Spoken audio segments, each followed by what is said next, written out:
My parents bought my sister a house and expected me to pay the mortgage. I refused and they sued me, claiming I promised to help. In court, one simple question exposed everything they tried to hide. The phone call came on a Thursday afternoon while I was reviewing quarterly reports at my desk. Mom's voice sounded bright, almost giddy, as she announced they'd finally found the perfect house for Charlotte and Eric. 4 bedrooms, 3 bathrooms, a backyard big enough for Sophie and Dylan to run around in. She described the granite countertops and the finished basement like she was reading from a real estate listing. I congratulated her, assuming they'd helped with a down payment or co-signed the loan. Charlotte had always struggled with money management, bouncing between part-time jobs and blaming her circumstances on having 2 young kids. Eric worked construction when the weather permitted, which meant winters were lean. Still, I figured this was their chance to finally build some stability. Mom kept talking about closing costs and inspection fees. The numbers seemed high, but I stayed focused on my computer screen, only half listening. Then she said something that made my fingers freeze on the keyboard. "We'll need you to cover the mortgage payments until they get on their feet." I asked her to repeat that. She laughed, acting like I'd made a joke. "Well, you've saved enough over the years. It's time you help family." The casual assumption in her voice hit me harder than the actual request. I'd spent 15 years building my career in financial consulting, living in a modest apartment, driving a 10-year-old sedan, and skipping vacations to pad my retirement accounts. Every promotion came from working weekends and taking on projects nobody else wanted. My savings represented sacrifice, not some pile of money I'd stumbled into. I told her I couldn't do that. The line went silent for several seconds. "Can't or won't?" Dad's voice came through instead. He must have been listening on another phone. I explained that my financial planning didn't include supporting another household. Charlotte and Eric needed to find something within their actual budget. This house sounded beyond their means, which made the whole situation a setup for failure. Dad's tone shifted from surprise to cold. He reminded me about all the times they'd helped me through college, how they paid for my textbooks and covered my car insurance until I was 23. Family meant supporting each other, he said. Charlotte needed this more than I needed another zero in my bank account. The guilt settled into my chest, heavy and familiar. I'd heard variations of this speech my whole life. Charlotte was the one who needed extra help with homework, who got extensions on curfew because she struggled with responsibility, who received a new car when she totaled hers junior year because mistakes happen. I was the responsible one, the one who didn't require much attention, the one who figured things out independently. I held firm. The answer was no. Mom got back on the line, her voice shaking. She called me selfish, said she didn't raise me to turn my back on family. Dad added that they'd already signed the paperwork, already committed to the purchase. They'd used their retirement savings for the down payment because they believed I'd step up. My stomach dropped. They'd made a 6-figure financial decision based on an assumption without even asking me first. I wanted to scream, but I kept my voice level. I told them this was their choice to undo, not my responsibility to fix. The following week became a nightmare of constant contact. Every family gathering I'd normally attend turned into an intervention. Sunday dinner invitations were actually ambushes where relatives cornered me about my decision. Uncle Gerald showed up at my apartment unannounced, saying he'd always thought of me as the smart one and couldn't understand why I was being so stubborn. Now I tried explaining my position rationally. Charlotte and Eric's combined income was roughly $48,000 annually. The mortgage payment alone would be $3,200 monthly, not including property taxes, insurance, utilities, and maintenance. They were looking at housing costs that consumed nearly their entire income. Even with my help, the situation was unsustainable. Nobody wanted to hear the math. They wanted to hear me say yes. Grandma Florence called from Florida, her voice frail and disappointed. She'd always bragged about having such a successful granddaughter. Now she wondered if success had changed me into someone she didn't recognize. The guilt hit differently coming from her. She'd slipped me $20 bills throughout my childhood, telling me to save it for college. Those small gifts had mattered. I visited her the following month, flying down to explain everything in person. She listened while we sat on her porch, the Atlantic breeze carrying the scent of salt water. When I finished, she was quiet for a long time. "Your parents made a mistake," she finally said. "A big one, but families forgive mistakes." I asked if that applied to my mistake too, or just theirs. She didn't have an answer. Charlotte started posting on social media about the stress of potentially losing their dream home. She never mentioned me directly, but the implications were clear. Friends who knew our situation filled the comments with supportive messages and prayers. A few asked what had happened to her sister, whether I'd offered to help. Eric's father reached out separately, man to man, as he put it. We met for coffee at a diner halfway between our towns. Mr. Thompson was a retired electrician, straightforward and practical. He admitted Eric wasn't great with money, but insisted the boy worked hard when work was available. This house could give his grandchildren stability they'd never had. I asked if he'd considered helping with the mortgage himself. He looked down at his coffee cup, stirring it slowly. His pension barely covered his own expenses. He'd love to help, but couldn't afford it. "So you understand my position then," I said. He met my eyes across the table. "I understand you got more than I do. That comes with responsibility." The assumption that my money created an obligation to everyone else was exhausting. I'd worked 80-hour weeks for years to build my savings. I'd eaten ramen dinners and skipped social events to maximize my 401k contributions. Every dollar represented a choice I'd made, a sacrifice I'd accepted. Charlotte had made different choices. She'd dropped out of community college after one semester, saying it wasn't for her. She'd worked retail jobs that she'd quit when managers annoyed her. She'd gotten pregnant with Sophie at 22, which I'd supported completely, but she'd also refused to consider how that would impact her career trajectory. I wasn't judging her life choices. I was simply refusing to fund the consequences of them. The pressure intensified as the closing date approached.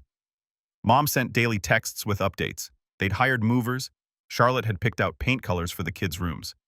Sophie had told her entire third-grade class about the backyard with the swing set. Each message was designed to increase my guilt, to make me feel responsible for disappointing a 9-year-old child. It worked. I felt terrible, but feeling terrible didn't change the fundamental problem. I consulted a financial advisor, laying out the entire situation. If I agreed to pay the mortgage, what would that do to my retirement planning? He ran the numbers, factoring in 30 years of $3,200 monthly payments plus probable increases in property taxes and insurance. The total came to well over $1 million in today's money. Accounting for inflation and lost investment opportunity, I'd be sacrificing roughly $2 million from my retirement fund. I'd need to work an additional 15 years to recover that loss. He asked the obvious question, would Charlotte and Eric ever be in a position to take over the payments? I couldn't answer honestly, without admitting the truth. No, probably not. This would be a permanent arrangement. The advisor closed his laptop and looked at me seriously. "You're essentially being asked to fund someone else's retirement while destroying your own. That's not help. That's financial suicide." His words crystallized something I've been struggling to articulate. This wasn't about being generous versus being stingy. It was about being asked to light my future on fire for someone who'd never even asked if I had matches. I drafted an email to my parents laying out everything the financial advisor had explained. I attached spreadsheets showing the long-term impact comparison charts, projected retirement scenarios. I thought maybe seeing the actual numbers would help them understand. Dad's response came within an hour. Since when did family require spreadsheets? Mom didn't respond at all. The closing happened on a Thursday. Charlotte posted photos of the keys, the front door, Sophie and Dylan playing in the yard. The comments flooded in with congratulations and excitement. Nobody mentioned how they'd be paying for it. I muted her on social media, but couldn't bring myself to unfriend her. Some small part of me kept hoping this would blow over, that they'd find a solution, that our family would survive this intact. That hope died when the first mortgage payment came due. Charlotte called an hour later crying. Sophie and Dylan were so excited about having their own rooms.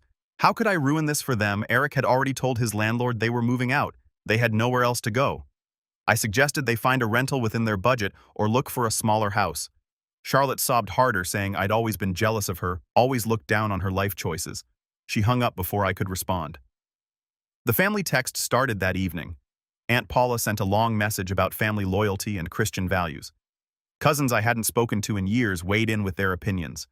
My phone buzzed constantly with notifications, each one another person telling me I was wrong, heartless, ungrateful. I turned off my phone and poured a glass of wine. Jennifer from work had warned me years ago about setting boundaries with family. She'd gone through something similar with her brother, and the fallout had lasted years. I'd always thought my family was different, that we communicated better than that. Apparently not. The lawsuit papers arrived 6 weeks later. Marcus and Helen Whitmore versus their daughter. Case number CV202488847. They were suing me for $650,000, claiming verbal contract and promissory estoppel. The legal document stated I promised to help Charlotte, that they'd relied on this promise to their detriment, and that I was now refusing to honor my commitment. I sat in my apartment reading the complaint 3 times, trying to make sense of how we'd gotten here. My parents were actually taking me to court. They'd hired Richard Chen, a lawyer who specialized in family disputes, and they were seeking enough money to cover the mortgage, property taxes, and insurance for 10 years. My hands shook as I called my own attorney, a woman named Margaret Price, who'd handled my estate planning. She reviewed the documents and asked if I'd ever put anything in writing. I hadn't. Had I ever explicitly promised to pay? Absolutely not. Had I been present when they made the purchase? No. Margaret seemed confident we could win, but she warned me the process would be ugly. Family lawsuits always were. Discovery was brutal. They subpoenaed my bank records, investment accounts, and tax returns. Richard Chen argued that my substantial assets proved I could easily afford to help, and my refusal was purely vindictive. He painted me as a wealthy miser hoarding money while my sister's children faced potential homelessness. The local newspaper got wind of the case. Sister refuses to help family. Gets sued made the headline. The article included quotes from Charlotte about her struggles as a working mother and her shock at my betrayal. They included my job title and salary range, making me look even worse. Old friends stopped calling. Neighbors avoided eye contact in the hallway. Someone left a note on my car calling me a selfish witch in less polite terms. I threw myself into work, taking on extra projects to avoid thinking about the trial. My boss noticed the strain and suggested I take some personal time. I refused. Staying busy was the only thing keeping me sane. Depositions began in March. I sat across from Richard Chen while he asked about every financial decision I'd made in the past decade. Why had I chosen to save so aggressively? Did I not care about my niece and nephew's well-being? Had I always felt superior to Charlotte? Margaret objected frequently, but the question still stung. Chen was good at his job, twisting my responsible choices into evidence of selfishness.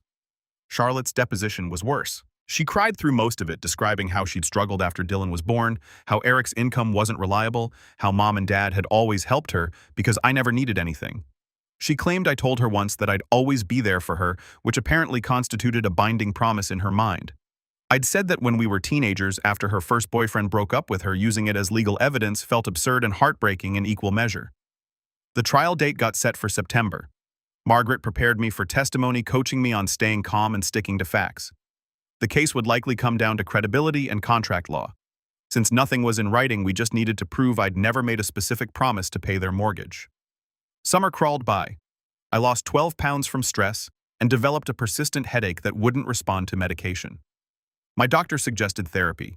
I went twice before deciding I didn't have time for it. Mom called the week before trial asking if I wanted to settle. They'd accept $500,000 instead of the full amount. I told her no, then asked if she realized what she was doing to our relationship. She said I'd made this choice when I refused to help Charlotte. The line went dead. The courtroom was smaller than I expected. Judge Patricia Morrison presided, a woman in her early 60s with gray hair pulled back in a tight bun. She had a reputation for no-nonsense rulings and zero tolerance for emotional manipulation. Richard Chen presented his case first, calling Charlotte to the stand. She wore a modest dress and minimal makeup, looking young and vulnerable. Chen walked her through her financial struggles, Eric's inconsistent work, the kids' needs. Charlotte explained how Mom and Dad had found the perfect house, how they'd all been so excited, how I'd initially seemed supportive. "Did you believe your sister would help with the mortgage?" Chen asked. "Absolutely," Charlotte said, dabbing her eyes. "She'd always been the successful one. We thought she'd want to help family." Margaret cross-examined, carefully establishing that I'd never seen the house, never discussed specific payment amounts, never signed anything. Charlotte admitted the actual conversation had been brief and that I'd said no within minutes of hearing about the plan. "So your sister explicitly refused to pay the mortgage?" Margaret asked. "Yes, but we thought she'd come around. Family helps each other." Mom and Dad testified next, describing their retirement savings depleted by the down payment. Dad's voice cracked as he talked about potentially losing their own home to cover Charlotte's mortgage. Mom glared at me from the witness stand, her expression mixing hurt and fury. Margaret had warned me this part would be difficult. Watching my parents paint themselves as victims was surreal. They described their sleepless nights, their worry about Charlotte and the kids, their disbelief that their own daughter would let them suffer like this. Richard Chen introduced financial documents showing their depleted savings account. The numbers were stark. They'd withdrawn $140,000 for the down payment and closing costs, leaving them with barely $30,000 in retirement funds. At their age, recovering from that would be nearly impossible. But whose fault was that? I wanted to stand up and scream the question at everyone in the courtroom. They'd made that withdrawal without consulting me, without securing my agreement, without any backup plan if I said no. Chen called their financial advisor to the stand, a man named William Garrett, who'd apparently counseled against the purchase. Garrett testified that he'd explicitly warned my parents not to deplete their retirement savings without a written commitment from me. They proceeded anyway, telling him I'd come through because that's what family did. Margaret's cross-examination of Garrett was masterful. She got him to confirm that responsible financial planning required written agreements, especially for large sums. She established that my parents had ignored professional advice because they'd assumed without basis that I'd comply with their wishes. The lunch recess came as a relief. I sat in a small conference room with Margaret barely touching the sandwich she'd ordered for me. My stomach was in knots. Jennifer had texted supportive messages throughout the morning, along with several colleagues who'd followed the case in the news. The afternoon session brought character witnesses.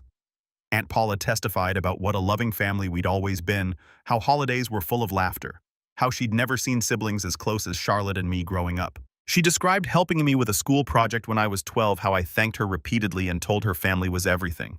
That memory was real. I had felt that way once, but family was supposed to work both ways. And somewhere along the line, the definition had shifted to mean I gave while everyone else received. Chen paraded several of Charlotte's friends to the stand. They talked about her struggles as a mother, her dedication to her kids, despite limited resources, her excitement about finally having a real home. Each one mentioned how hurt she was by my refusal, how she couldn't understand why her successful sister wouldn't help. One friend, a woman named Melissa Drake, got emotional describing how Sophie had cried when she learned they might lose the house. That little girl asked me why her aunt hated her, Melissa said, dabbing her eyes. What kind of person does that to a child? I felt the courtroom shift. Several jurors wait. There was no jury in this case, but the spectators in the gallery reacted. Whispers, head shakes, pointed looks in my direction. Chen had successfully painted me as the villain in a story about an innocent child's dashed dreams. Margaret's cross-examination focused on facts. Had any of these friends offered to help Charlotte with the mortgage? No. Had they contributed to a fund for the down payment? No. Were they willing to co-sign the loan? Of course not. So everyone agrees someone should help, Margaret said. As long as that someone is my client. The point landed, but I wasn't sure it mattered. Facts and emotions were fighting for dominance, and emotions had a strong advantage.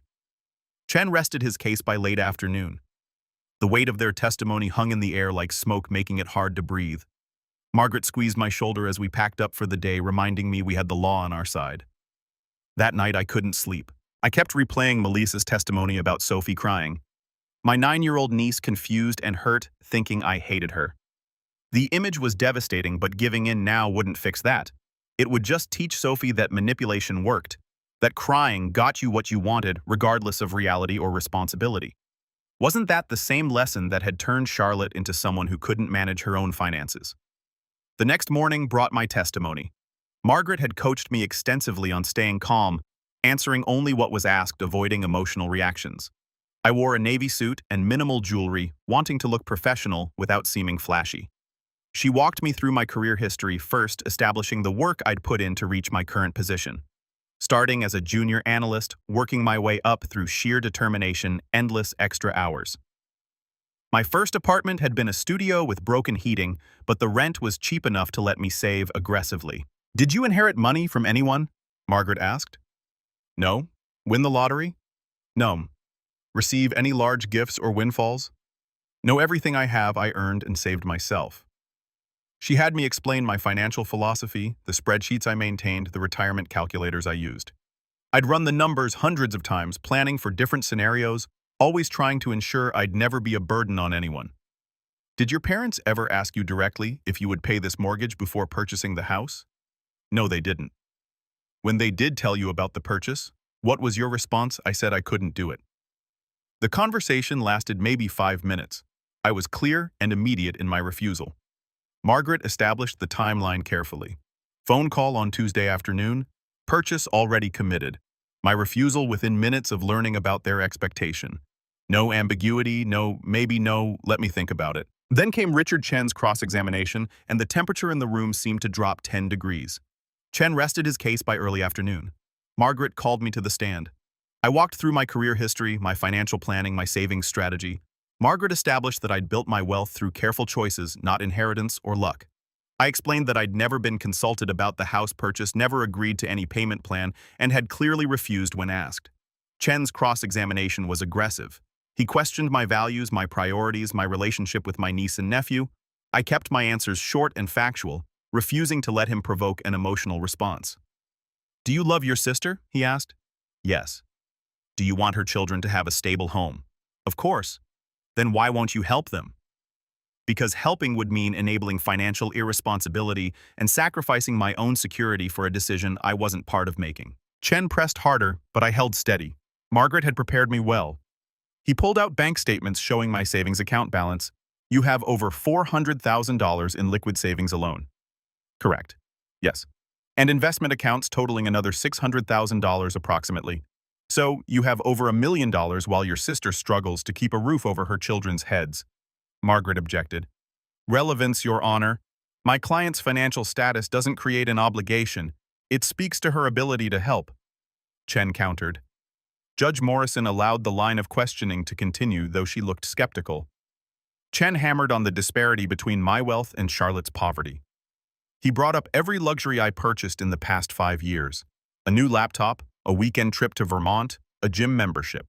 Each one was framed as evidence of my selfishness. "You can afford a $1,200 laptop, but won't help your niece have her own bedroom?" he asked. I took a breath before answering. "That laptop is a work tool, and yes, I make different financial choices than my sister because I have different priorities and career paths. That doesn't make her children my financial responsibility. Even when your parents explicitly relied on you, they never asked me. They assumed. There's a significant legal and ethical difference." Chen shifted tactics, bringing up childhood memories. "Remember when Charlotte shared her Halloween candy with me, when she defended me against a bully in middle school, when she'd helped me practice for my driver's test?" "She's always been there for you," Chen said. "And now that she needs you, you turn your back." "I'm not turning my back. I'm declining to fund a house I never agreed to help purchase. Those are not the same thing." He asked about family dinners, holidays, shared experiences. Each question designed to paint me as the ungrateful sister who'd forgotten where she came from. I answered truthfully but felt the emotional manipulation working on everyone watching. "Your parents are in their 60s, Chen said. "They took money from their retirement because they trusted you. Doesn't that trust mean anything? It means they made a poor financial decision based on an assumption they never verified. I feel badly about that, but I can't undo their choice by making an equally poor one myself." The questioning went on for nearly 2 hours. Chen was thorough and relentless, trying to find any crack in my composure. Margaret objected when appropriate, but mostly let me handle his attacks. We discussed this strategy, showing the court I could defend my position calmly and rationally. Finally, Chen asked about my future plans. Did I intend to get married, have children, buy a bigger home? "Eventually, perhaps," I said. "So you're saving for your hypothetical future family while ignoring your actual current family." "I'm planning responsibly for my life while declining to subsidize someone else's poor planning." Chen's expression showed frustration. He'd expected me to break to show anger or guilt or something he could use. Instead, I'd remained steady, factual, and unapologetic. He dismissed me with obvious disappointment. I returned to my seat beside Margaret, my hands shaking slightly now that the ordeal was over. Margaret called several witnesses on my behalf. A former professor who testified about my work ethic in college, describing how I'd worked 2 part-time jobs while maintaining a 3.8 GPA. My current boss, who explained the value I brought to the company and the hours I'd invested in building my career. Jennifer testified about our friendship, describing conversations we'd had about financial boundaries and family dynamics. She confirmed I'd talked about my concerns regarding Charlotte's money management years before this situation arose. "She's not cold or unfeeling," Jennifer told the court. "She's practical and self-protective. There's a difference." Margaret's final witness was a financial expert who explained the long-term impact of what my parents were asking. He walked through calculations similar to what my own advisor had shown, demonstrating that agreeing to this mortgage would essentially cost me my retirement security. In financial planning terms, the expert testified, "We call this financial elder abuse in reverse. Younger family members pressuring a financially stable relative to deplete their resources. It's more common than people realize and almost always ends badly for everyone involved." Chen objected vigorously, calling the characterization inflammatory. Judge Morrison sustained the objection, but didn't strike the testimony from the record. The point had been made. The testimony wrapped up by late afternoon, both sides having presented everything they could. Judge Morrison looked exhausted, and I felt completely drained. The courtroom emptied slowly, spectators filing out with whispered conversations about what they'd witnessed. I caught fragments of their discussions, some sympathetic to my position, others clearly viewing me as the villain. Charlotte left with Mom and Dad, none of them looking in my direction. Margaret and I stayed behind organizing documents and preparing for closing arguments. She seemed cautiously optimistic, pointing out that the facts were solidly in our favor. No written agreement, no verbal promise before the purchase, immediate refusal when informed. The law was clear on these points, but law and family were different beasts entirely, and I couldn't shake the feeling that I'd lost something far more valuable than any house, regardless of how the judge ruled. That evening, I returned to my apartment and found an envelope slipped under my door. No return address, just my first name, written in Dylan's careful 6-year-old handwriting. Inside was a crayon drawing of our family. Stick figures labeled Mommy Daddy, Sophie Dylan, Grandma Grandpa, and off to the side, separated by what looked like a wall, a figure labeled Aunt. The isolation in that drawing hit harder than any testimony. To Dylan, I wasn't part of the family unit anymore. I was outside, alone, separated. He'd illustrated what everyone felt, but hadn't quite articulated so plainly. I put the drawing on my refrigerator, though I wasn't sure why. Maybe as a reminder of what was at stake. Maybe as evidence that I wasn't the monster they thought I was. I still cared, still felt the loss acutely. Sleep didn't come easily. I replayed moments from the trial, wondering if I'd said the wrong thing, if I'd come across as cold or calculating. Jennifer had texted earlier saying I'd done great, that I'd remained composed under pressure. But composure wasn't the same as being right. And being legally right wasn't the same as being morally right. The question kept circling. Was I wrong? I'd run the numbers 1,000 times. The financial reality was undeniable, but numbers didn't account for Sophie's tears, or Dylan's drawing, or the way Mom had looked at me in the courtroom like I was a stranger. My phone buzzed around midnight, a text from a number I didn't recognize. I hope you can live with yourself. You're destroying this family. I blocked the number and tried to sleep. The next morning brought closing arguments. The courtroom filled again, somehow even more packed than before. Word had spread about the case and people were invested in the outcome. I recognized a few reporters in the back row, notebooks ready. Richard Chen stood first, his closing argument polished and emotional. He painted a picture of a family torn apart by greed of elderly parents who'd sacrificed their security, trusting in their daughter's love of innocent children, caught in the crossfire of adult selfishness. This isn't about legal technicalities, Chen argued, pacing before the judge. It's about fundamental human decency. The defendant has the means to help. She has the resources to ensure her niece and nephew have a stable home. She simply chooses not to, hiding behind contract law and financial planning while her family suffers. He referenced my testimony, my careful answers, my refusal to show emotion. Notice how she never once expressed regret, he said. Never once said she wished she could help but couldn't. She can help. She won't help. There's a profound difference. Chen concluded by asking Judge Morrison to look beyond strict legal interpretation and consider the equitable principles at play. My parents had reasonably relied on family bonds and past patterns of support. I'd benefited from their help throughout my life, and now I was refusing to reciprocate when they needed me most. It was a compelling argument, I had to admit. If I didn't know the full context, I might have sided with him. Margaret's closing was different in tone, but equally powerful. She started with contract law fundamentals, establishing that assumptions and expectations couldn't create binding obligations. No meeting of minds, no mutual assent, no consideration exchanged. Mr. Chen wants you to ignore the law in favor of sentiment, Margaret said. But this court exists to apply law, not to redistribute wealth based on emotional appeals. My client worked for 15 years to build her savings. She made sacrifices, delayed gratification, and planned responsibly for her future. The plaintiffs made none of those choices and now want to penalize her for their lack of planning. She addressed the family obligation argument directly. Helping family is admirable when it's voluntary and sustainable. What the plaintiffs demand isn't help. It's permanent financial support that would destroy my client's retirement security. They're not asking for a loan or temporary assistance. They're demanding she fund a lifestyle they cannot afford for the foreseeable future.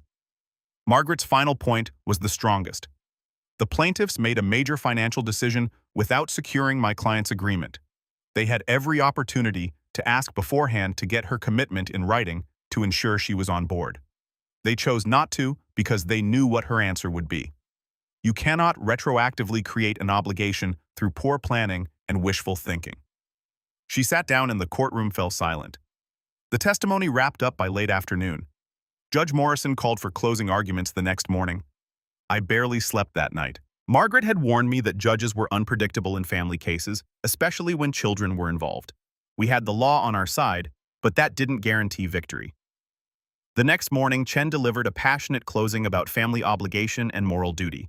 He argued that while no written contract existed, the circumstances created an implied agreement. My parents had relied on my expected support, and I should be held accountable. Margaret countered with contract law fundamentals. No meeting of the minds, no consideration, no mutual assent. My refusal had been immediate and unambiguous. My parents' assumption didn't create my obligation. Judge Morrison listened without expression, taking occasional notes. When both attorneys finished, she sat back in her chair and looked directly at my parents. Mr. and Mrs. Whitmore, I have one question before I rule. The courtroom went silent. Did your daughter ever tell you she would pay this mortgage before you purchased the house? Mom opened her mouth, then closed it. Dad shifted in his seat. The silence stretched for several long seconds. We thought she would, Mom finally said. That's not what I asked. Did she explicitly agree to pay before you committed to the purchase? No, but Judge Morrison raised her hand. Thank you. I've heard enough. She spent the next 10 minutes explaining her ruling. No contract existed, written or verbal. Assumptions and expectations didn't create legal obligations. My parents had made a financial decision without securing my agreement, and they couldn't retroactively force me into their arrangement. The lawsuit was dismissed with prejudice, meaning they couldn't refile. Judge Morrison added that my parents were responsible for court costs and my attorney fees, which totaled close to $45,000. Charlotte burst into tears. Dad put his arm around Mom, who stared straight ahead with a frozen expression. I felt no triumph, only exhaustion. Outside the courthouse, reporters waited. I pushed past them without comment. Margaret fielded questions about the ruling while I got into my car and drove away. The media coverage was extensive. Legal experts analyzed the case on evening news shows, using it as a cautionary tale about family loans and informal agreements. Several articles praised Judge Morrison's ruling as a clear statement on personal financial boundaries. The comment sections were split. Half the people applauded me for standing firm. The other half called me every name imaginable, saying blood should matter more than money. Charlotte and Eric lost the house 3 months later. They moved into a 2-bedroom apartment across town. Mom and Dad downsized to a smaller condo, selling their house to recover some of the money they'd spent. None of them spoke to me again. Mom sent one final text calling me dead to the family. Cousins unfriended me on social media. The silence was absolute. I thought I'd feel relieved. Instead, I felt hollow. Jennifer took me out for dinner a week after the trial ended. She'd been through a similar estrangement with her family and understood the complicated grief that came with it. You did the right thing, she said, even if it doesn't feel like it. I wanted to believe her. Some days I did. Other days I wondered if I traded my family for a principle. Work became my anchor. I threw myself into client projects, took on speaking engagements, published articles about financial planning. My career flourished, while my personal life remained empty. A year later, I received a letter from Sophie. She was 10 now, old enough to write her own thoughts. She said she missed me, asked if I was still mad at Mommy, wanted to know if I'd come to her birthday party. I stared at that letter for hours. The urge to reach out was overwhelming, but Charlotte had made her position clear. Any contact with the kids would have to go through her, and she'd made certain that wasn't happening. I wrote back to Sophie, keeping it light and loving. I told her I missed her too. Explained that sometimes grown-ups disagree about important things, and said I hope we could see each other someday. I sent a birthday gift through the mail. Charlotte returned it unopened. The second year was harder than the first. Holidays felt empty. My apartment stayed quiet. I dated occasionally, but relationships never developed into anything serious. How could I explain this situation to someone new? I started volunteering at a financial literacy nonprofit teaching young adults about budgeting and saving. Helping others plan their futures gave me purpose when my own felt directionless. My savings continued growing. I maxed out retirement contributions, invested wisely, built wealth that nobody benefited from but me. The irony wasn't lost on me. 3 years after the trial, I ran into Eric at a hardware store. He looked older, more tired. We made eye contact across the aisle. He nodded once, then turned away. No words exchanged, but something in that moment felt like closure. I still think about that phone call sometimes, wondering what would have happened if I just said yes. Maybe I'd have my family. Maybe Charlotte and Eric would have a house. Maybe Sophie and Dylan would know their aunt. But I also know I'd have established a pattern that would have continued forever. The next crisis, the next need, the next assumption that my money existed to solve their problems. Saying no once had cost me everything. Saying yes would have cost me myself. Judge Morrison's question echoes in my mind during difficult moments. Did your daughter ever tell you she would pay this mortgage before you purchased the house? The answer was no. It had always been no. They just never bothered to ask. I'm 38 now. My career is strong, my finances are secure, and my life is peaceful. I have good friends, meaningful work, and freedom to make my own choices. But sometimes late at night, I pull out that letter from Sophie and wonder what price I really paid for standing my ground. The answer changes depending on the day. What I know for certain is this: family shouldn't mean financial hostage. Love shouldn't come with a price tag. And sometimes the cost of saying no is everything, but the cost of saying yes would have been even more. Judge Morrison saw through the emotion to the facts.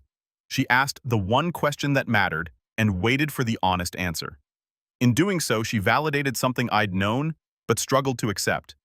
I didn't owe them my life's work just because we shared DNA. I didn't have to set myself on fire to keep them warm. And their poor planning didn't constitute my emergency. The mortgage papers they tried to hand me stayed in their possession. The house eventually belonged to someone else, and I remained exactly who I'd always been. The daughter who saved, planned, and built her own security. They thought that made me selfish. I learned it made me free.